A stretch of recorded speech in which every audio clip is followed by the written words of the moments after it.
M Phil Urdu fourth semester کے عزیز طلباء و طالبات السلام علیکم۔ گزشتہ لیکچر میں ہم نے مثنوی سحر البیان کا مطالعہ کیا،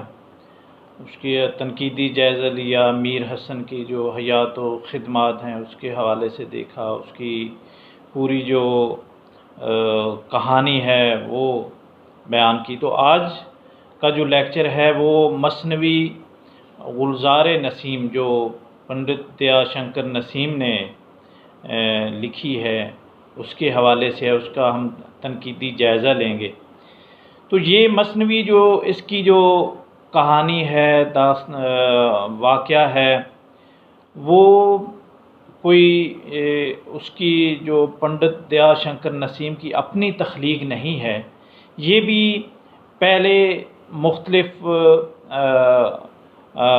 مثنویوں کی صورت میں نثر میں جو داستان ہے یہ مشہور تھی، بیان ہو چکی تھی، اور اسی کو پنڈت دیا شنکر نسیم نے جو ہے اس کو ایک نئے رنگ میں اپنی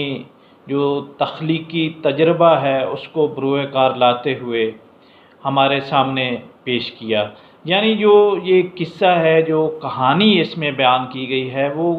بالکل کوئی نئی نہیں، اچھوتی نہیں، کوئی منفرد نہیں کہ پہلی دفعہ وہ منظر عام پر ہے۔ کہانی وہی ہے جو پہلے معاشرے میں موجود تھی کسی نہ کسی رنگ میں۔ تو بہرحال انہوں نے جس کو سامنے رکھا، جو قصہ جو ہے وہ منشی نہال چند لاہوری کی جو کتاب ہے مذہب عشق، تو یہ نثر میں بیان کی گئی تھی، یہ 1803 میں یہ شائع ہوئی۔ تو پنڈت دیا شنکر نسیم کی جو کہانی ہے اس کی جو بنیاد ہے اس قصے کی وہ مذہب عشق پر رکھی۔ یعنی جیسا کہ وہ خود بیان کرتے ہیں کہ میں نے کچھ کمی بیشی کے ساتھ وہی جو کہانی مذہب عشق کو جو ہے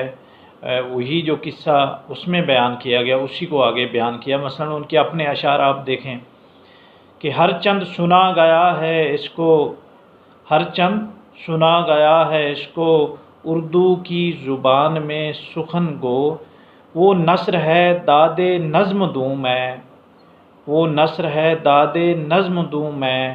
اس میں کو دو آتشا کروں میں۔ یعنی وہی جو کہانی، وہی جو قصہ نثری صورت میں منشی نہال چند لاہوری نے مذہب عشق میں بیان کیا، اسی کو یعنی میں کو، اس میں کو دو آتشا کر کے یعنی وہ پیش کرتے ہیں۔ تو گلزار نسیم جو ہے اس کا جو پہلا ایڈیشن خود جو مصنف کی تصحیح کے بعد جو ہے وہ لکھنؤ کے مطبع میر حسن رضوی سے پہلی مرتبہ 1844 میں طبع ہو کر شائع ہوتا ہے۔ اچھا، اب اس کی جو کہانی ہے اگر اس کو اور سحر البیان کے حوالے سے آپ دونوں کو دیکھیں تو سحر البیان میں کی نسبت جو ہے ما فوق الفطرت جو عناصر ہیں وہ زیادہ ہیں، یعنی سحر البیان میں کم ہے، اور ان کی نسبت یہ اس میں ہر جگہ پر آپ کو دیو، پری اور پرستان اور دوسرے ما فوق الفطرت جو واقعات ہیں وہ آپ کو نظر آتے ہیں۔ اس میں جو کہانی کا جو سٹرکچر ہے وہ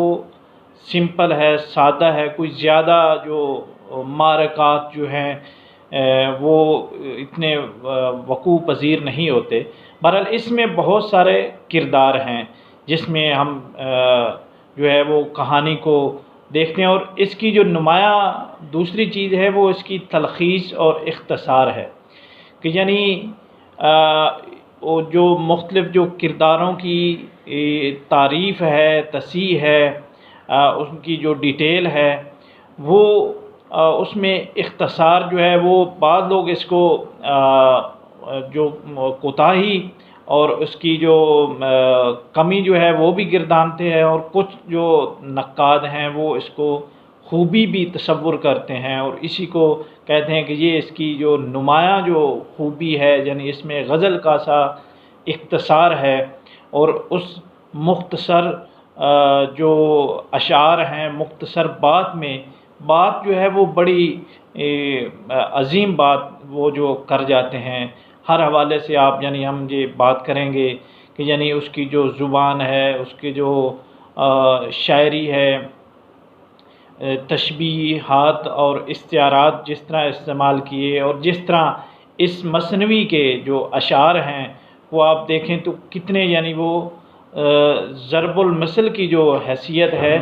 وہ درجہ جو ہے وہ حاصل کر جاتے ہیں۔ یعنی اس مثنوی میں آپ کو کئی ایسے اشعار ملیں گے جن کا جو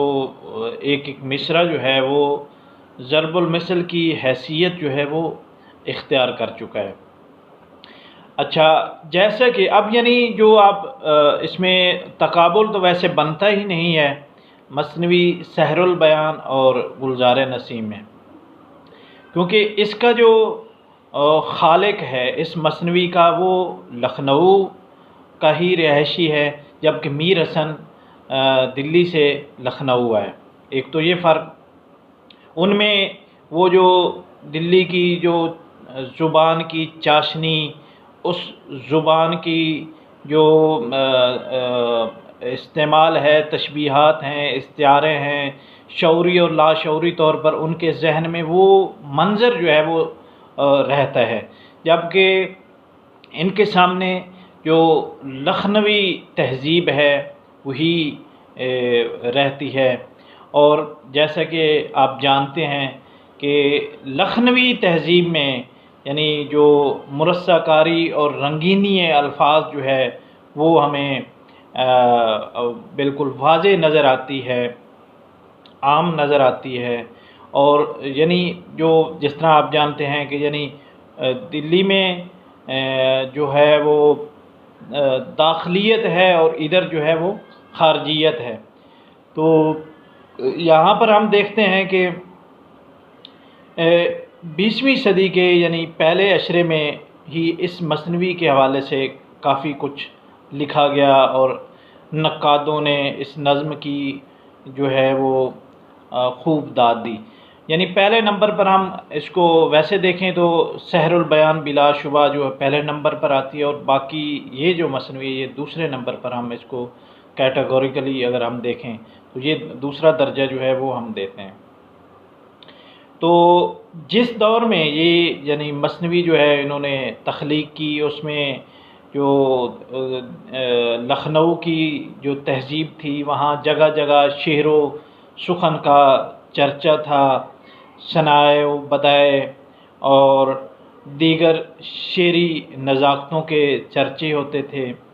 ناسخ اور آتش نے دبستان